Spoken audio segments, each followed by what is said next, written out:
smoke when we all celebrate success. So now we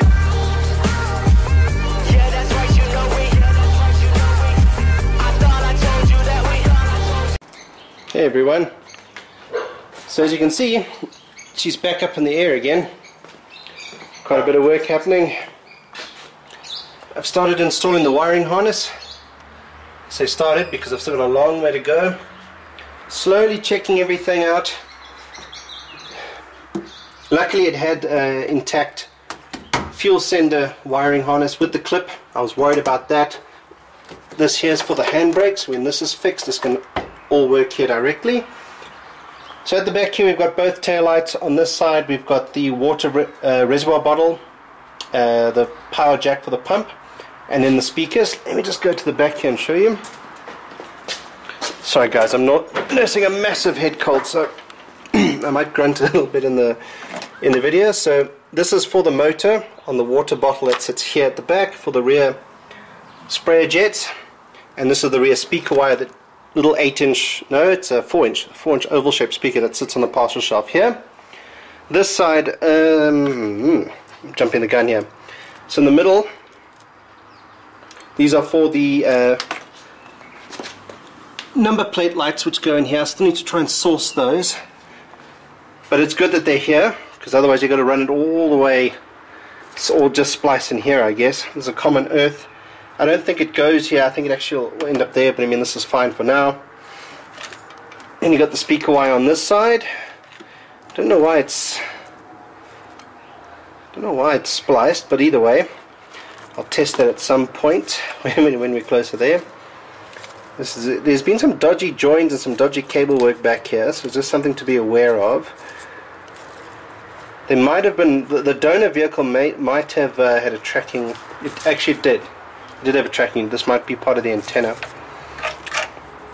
Then you've got a whole bunch of these guys. So I think this one, there's normally a little square light that sits here, goes there. These things, I'm not really sure what all of this would be for.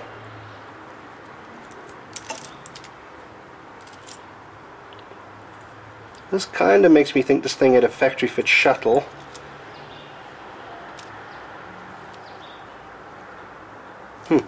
Who knows? I guess the guys could have been running an amplifier, but really this thing came out of a scrapyard vehicle, so who knows. Now I was fitting the interior just to see the panels. I'm very happy with how they came out. These are obviously the original panels. These are a good 30 years old, so these are just to sort of give an indication of what it would look like. And I bought the L-shaped armrest. I'll put one of those on just now. I don't want to get in the car because it's kind of standing up on axle stands right now. Dashboard just sitting loose. This is the transponder key pickup. So for the American and the UK guys, Volkswagen South Africa kept making these, we call them City Golfs, after the Mark 1s were finished in '84. We kept making these things till about 2009. And they actually changed for a Skoda Fabia dashboard. Hey little guy. There are hundreds of these guys now. It's starting to be spring here in South Africa, so all the little house geckos and skinks and lizards and things are hatching in the gardens. He's picked a wrong spot to be if he wants to live in the garage. Let's put my phone on silent. Let's dump it over there. So anyway, Skoda Fabia. I'll find a still. I'll insert that into the video. Got hooked on the door card.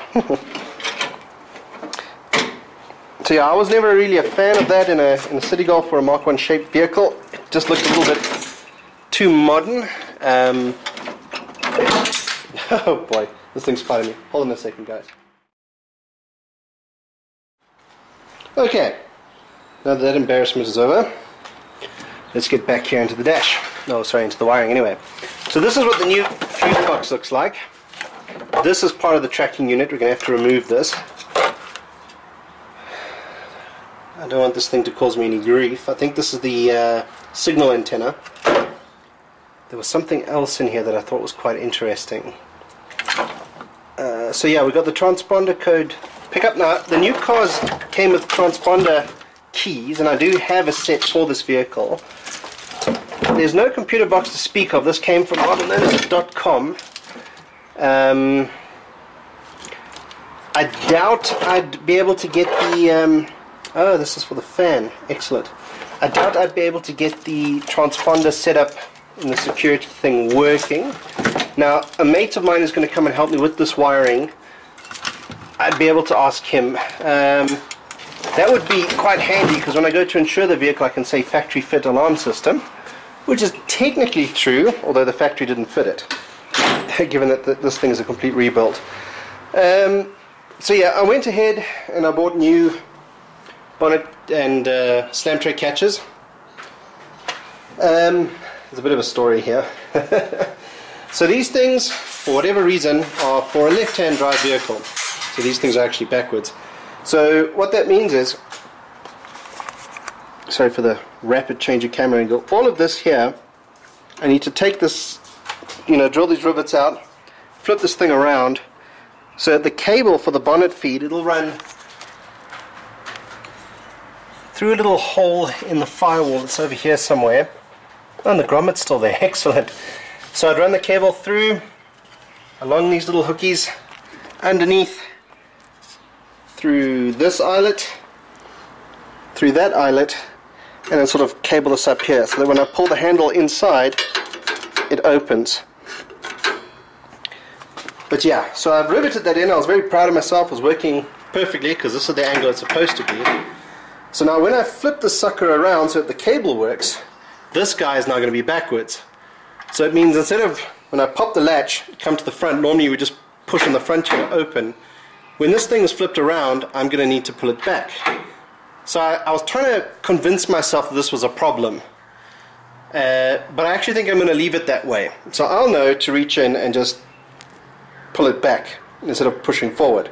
So I'll pull mine back and pop the bonnet. So that's just going to be a little something, a little quirk for my vehicle.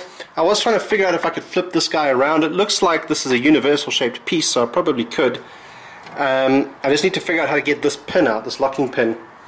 So first prize would be to flip this guy around, and then this thing will work like any other vehicle. However, I kind of like that it would be different. So if the guys are trying to steal the car, normally what they do is they smash up the grill here. Well, on this side, they'll smash up the grill, grab the cable, pop the bonnet, doing it the normal way. So they'll pop and push forward and open. Now if mine is backwards, they won't know that. They're going to be pushing forward, trying to figure out what's going on. Now, in South Africa, if the guys want the car, they will take it. So if they can't get the bonnet in here, they'll cut the negative wire, jam the thing in second. They cut the negative wire to disable the alarm system, jam the thing in second from the gearbox. As you can see, the bottom of the engine is open. Bump start the car and off they go. So, if they really want it, they're going to get it. I am going to fit, if I can't get the factory alarm system to work, I am going to have to fit what we call in South Africa level 4 anti-hijack. I'm not going to go too much into that. But basically, it's all about delaying how long these guys have to get the vehicle. So the alarm is sounding as much as possible. I'm going to run a backup battery for the alarm, so even if they cut the wiring here, it's still going to have power and go off. I might get a mate of mine to help me. If it loses power here, it'll set the alarm off straight away. But yeah, so anyway, it's all about delaying stuff, guys. So if you fit a satellite tracking unit, you can get them with a tamper assist mechanism. So if the guys are messing with the electrics and it picks up a drop in current, it'll trigger a silent alarm and initiate the recovery operations. So that's a big problem. They'll steal this thing in minutes. So I need to put as much enhanced security into this guy as absolutely possible. Remember, it's a carb. I don't have the benefit of an electric fuel management system. I don't have the normal alarm immobilizer setup. However, there are some little tricks and stuff that you can do. I'm not going to tell too much in the video, obviously, but there are a few little clever tricks you can do to kind of just delay them as much as possible. Basically, all you want is the alarm to be going off as much as possible, for all of the normal methods to sort of backfire in their face, for them to decide it's not worth it, and they're going to leave. But at the end of the day, if they want it, they will take it. That's just a fact of life in South Africa. Inside the slam tray is the wiring for the TCI unit, including the TCI units lying there. There's a hole here. So the TCI unit normally sits out here somewhere. I'm going to try and fit it on the inside. This is for the ignition coil. Ignition coil's over there. So yeah, long story short, why is the car up in the air? So basically, I've decided I'm going to stop struggling with this vehicle. I've tried to enlist a few professionals to come and help me with the brake lines because I just cannot get that kit I bought to work on this vehicle to make to flare those lines. I might have another crack at it this weekend, but same as the wiring, guys. I'm going to do the mechanicals as much as possible, but I'm getting a professional in to help me with the wiring. I want to wire up, once the engine gearbox is installed, I want to wire it up and start it. Noisy as all hell, I don't care, but I'm done struggling with certain things, guys. I'm going to kind of just suck up my pride. I want it to be able to have at the end built by me and only me, but it's not going to work out that way. That's just a little vanity project of mine that I've decided to stop mucking around with, and I'm going to start getting some professional help in here just to get this damn thing finished. So there's the engine, the gearbox. Well, there's the gearbox anyway. Topped up with oil, it's good to go. Sorry, it's sitting on the floor. I ran out of tires randomly. So next steps. Once the brakes are flared and done, once the handbrake is finished, this car's going back down on her wheels, and two things are going to happen. One, she's going to get rolled down the driveway, turned around, rolled back in a little bit more over this way, so that I can bring the engine crane and all the stuff over to this side. So while the car's out, we'll move everything I need over to this side, and we'll sort of put the car to occupy this space over here. But she's going to be facing nose front. Why? Because by the time we're done cleaning this engine, we're going to want to drop the engine straight in. I don't want to have to maneuver this thing over there and drop it down. I want to just be able to basically swing 180 degrees, boom, and drop it straight in there. So, oh, I keep focusing on the distraction. I call this quad bike the distraction. This has been occupying quite a bit of my time. Not too much to say about it, really. This is just something that we've had in the family for about 20 years or so. And we decided to bring it up here to Joburg from the Eastern Cape, where it was hiding on a farm. And yeah, it needed a little bit of electrical work, it needed a little bit of mechanicals. I had to tweak the carb a little bit, but she's running nicely. Yeah, I've driven it. The keen-eyed observers will notice that these two rear tires are two different shapes. This one's actually underinflated. I need to pump it up a little bit. And then the reason I keep calling this the distraction is I'll just pump the tire up. It doesn't sound like such a hard thing to solve, right? So I get my pump out, and the little plug that plugs into the cigarette lights in my car is broken at some point in storage. So I had to go out and find and fix that. So that's all done. That being said, I do still need to pump this up. We had to plug a hole in it. I went down to see if I could find the plug, but it's on the other side. But you'll see, it's way under deflated compared to this guy. So what I'm going to do is I'll drag it out, probably just now, leave it there on the flat bit, pump up the tires. And yeah, my two boys love this thing. We go round and round and round the garden on that quad bike. But that's why I call it the distraction, because like we'll be playing, myself and the kids, we'll be playing on this and suddenly, oh geez, an hour's gone by and I've done nothing on the car. So anyway, yeah, I've fitted the rear bumper finally. It's nice and secure. Why? Because basically, so these are new stainless steel bolts. They're not going to rust. Nice big wide washers, because I don't know if you guys remember, but over the 34 years this vehicle's been in existence, people have put lots of different types of bumpers on this car. They put lots of different size bolts, and they've worn oval holes here where they're supposed to be round. I'll show you on the front. So anyway, I put these nice load-bearing washers on here so that it plugs the hole behind them. They've obviously got all the soundproofing behind. There's an extra sort of material just to plug the hole. But I needed these in because you'll see here this plank, let me just change the angle here. This plank is kind of the start to that false floor. I was umming and ahhing about it, but basically I want to do it. So this plank is kind of just the start of this. I'm going to get two planks the same, so this is sort of like 10 centimeters wide. Two more planks here, one for this side, one for that side. I need to mark and then take a routing tool and just make holes so that this will fit over these bolts, and it'll just sort of start to create the false floor over here and over here. Now the reason I want it this high, 10 centimeters high, basically is so that I can build compartments in these spaces to sort of hold the various different tools and stuff like that I want to have in the car. I'm going to felt line them so that they don't rattle and probably have clamps or something just to keep them down, or straps. So yeah, I am putting the back seat back in, so I'm going to probably have to put that in a little later as I get closer to doing this. I still need to go and buy some more wood and some chipboard and hardboard and that kind of thing. I need to make a new circle here for the back anyway, and that's just to cover the spare wheel well. I'm going to use one of these tyres, the 14s, as a full-size spare.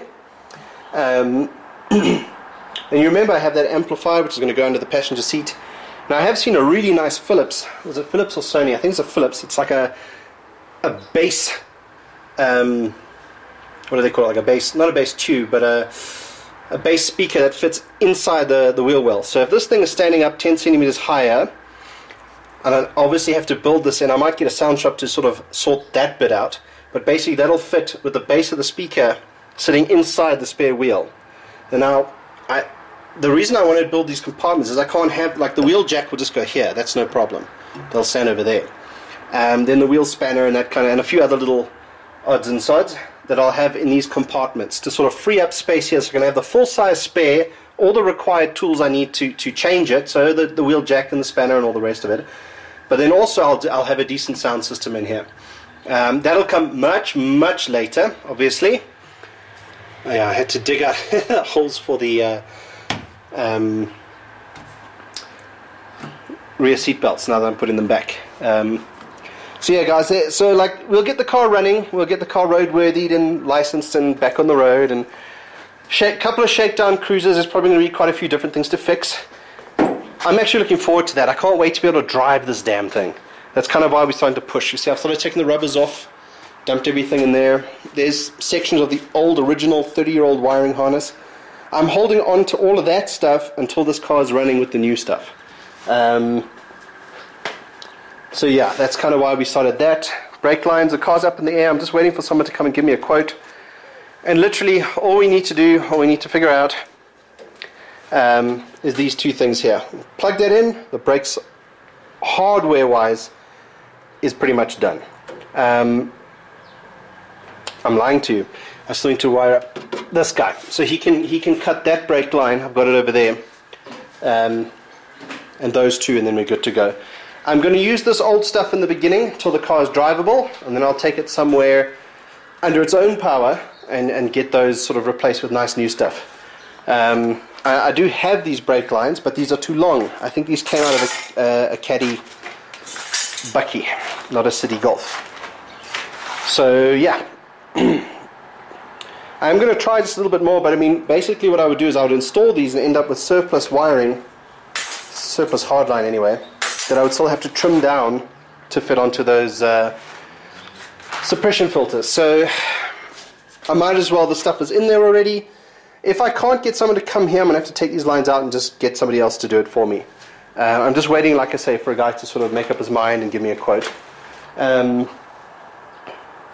Yeah, I've been doing some improvements here on the garage, just trying to get more uses out of the spaces I have.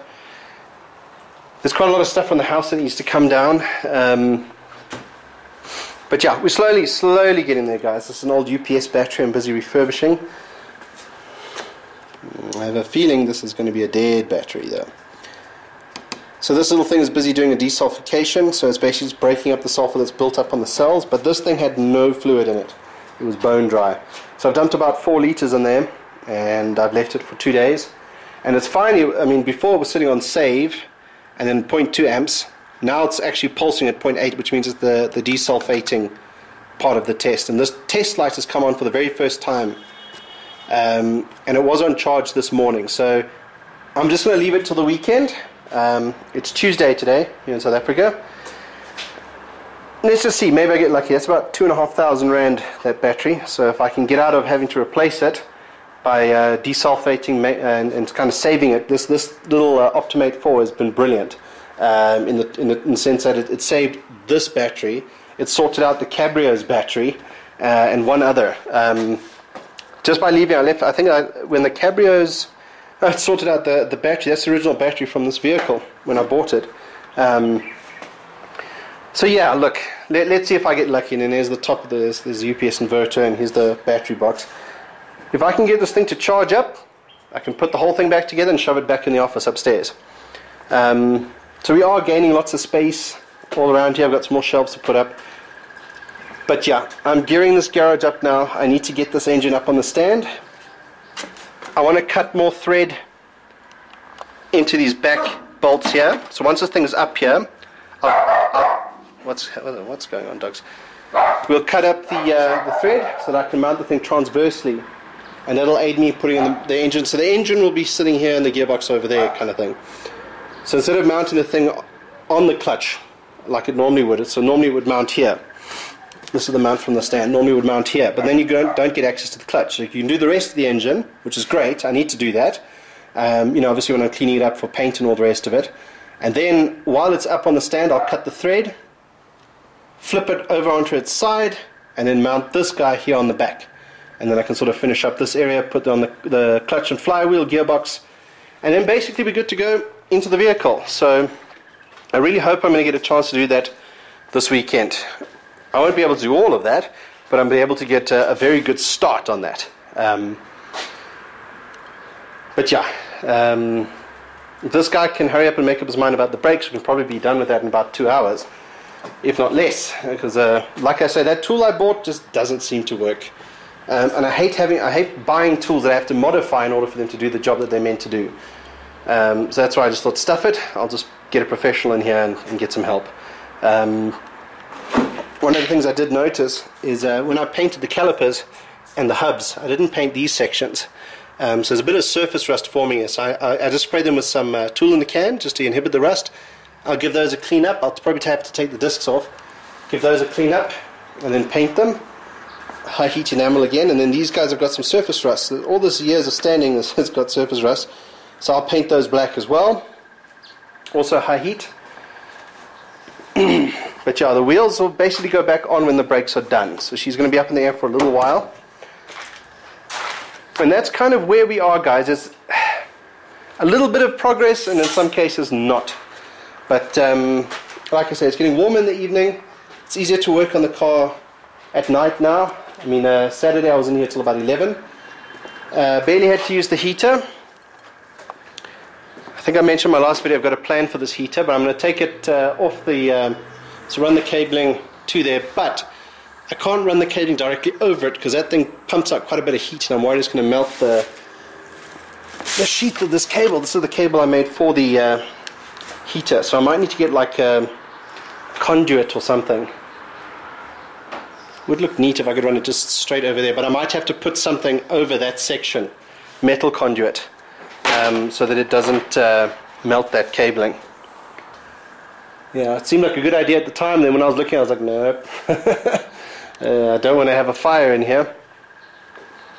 Which reminds me, actually, I've got some fire extinguishers I need to go and get serviced. I think the guy comes here and fetches them, and he brings them back sort of the next day.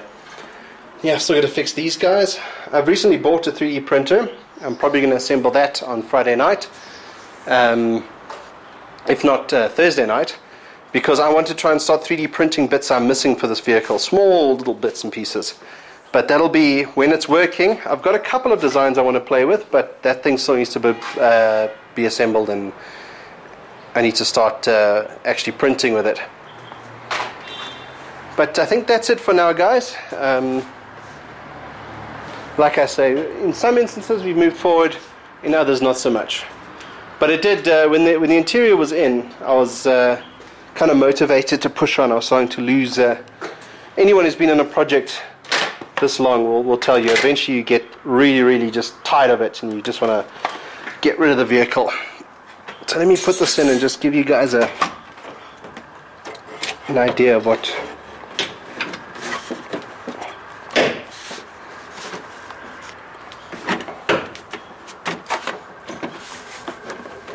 Okay, I'm just fitting it loosely just for reference, really.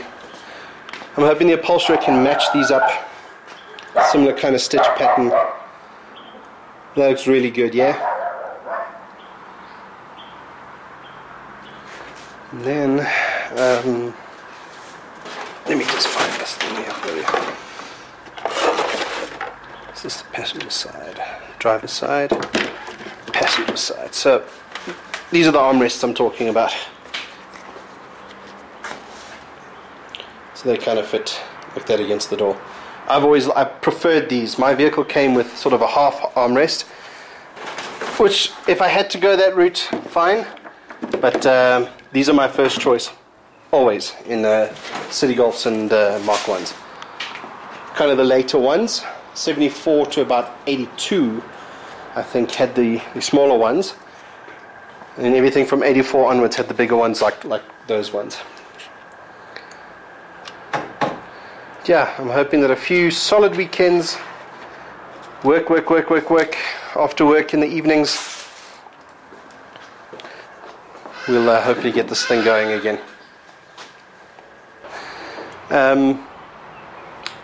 Yeah, alright, I'm probably going to do some work on the car tonight. Nothing major, it's probably just going to be flipping this guy around, and running the cabling. The cabling is over here. I need to find the original handle to see if I've got the original bolts or screws, and then I need to just figure out where on that side. It sort of fits here under the dash somewhere. So I need to just figure out where exactly, because I've covered up all those holes.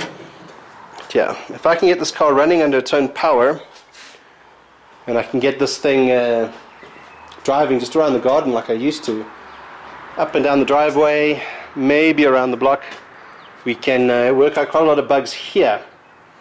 And then yeah, we'll need to get an exhaust sorted, and we'll be good to go. But anyway, thanks guys. I'll catch you guys in the next video. Hi guys, thanks so much for watching.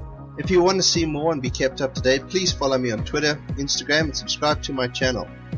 With your help, we can get this project complete and move on to the next one. Bye for now.